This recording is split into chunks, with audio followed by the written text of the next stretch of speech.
सिंध काबीना जो अहम इजलास कुछ देर खां पोइ वज़ीर आला हाउस में थींदो। इजलास में सिंध में सरकारी नौकरियुनि ते पाबंदी ख़त्म करण बाबति फ़ैसिलो कयो वेंदो। सिंध एम्प्लॉयज़ अलायंस जे मुतालबनि ते अहम फ़ैसिला थियण जो इम्कान आहे। काबीना जो 59 नुकाती एजेंडा जारी कयो वियो। आई चंडीगढ़ रोड ऐं एम जिन्ना रोड ते तारीख़ी इमारतुनि जी ख़रीदारी एजेंडा में शामिल आहे।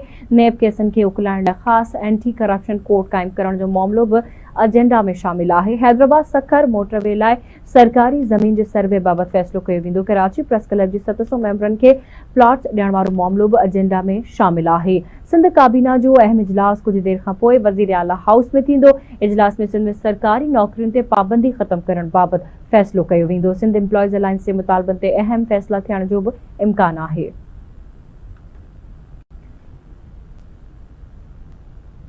इन हवाले से तफ़सील ॿुधाइण लाइ असां लाइन ते मौजूद आहे आवाज़ न्यूज़ जो चीफ रिपोर्टर दोदो चांडियो। जी दोदो, छा तफ़सील आहिनि हवाले सां अपडेट कजो।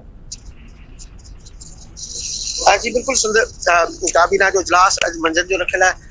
तमामु वॾो इजलास जी एजेंडा आहे जेको इजलास थी, जंहिंमें 50 जे लॻभॻि जेके आहिनि एजेंडा उन में शामिल आहिनि। कमनि जी पेराई शुरू करण जे हवाले सां हिन इजलास एजेंडा में शामिल आहे। उन खां सवाइ नौकरियुनि तां पाबंदी ख़त्म करण वारो जेको इशू आहे गवर्नमेंट कयो हो, हुनजी मंज़ूरी मुख़्तलिफ़ फ़ाक़नि जे हवाले सां पिणु जो कि हिन काबीना इजलास में जेको आहे उहो ॾिनी पई वञे।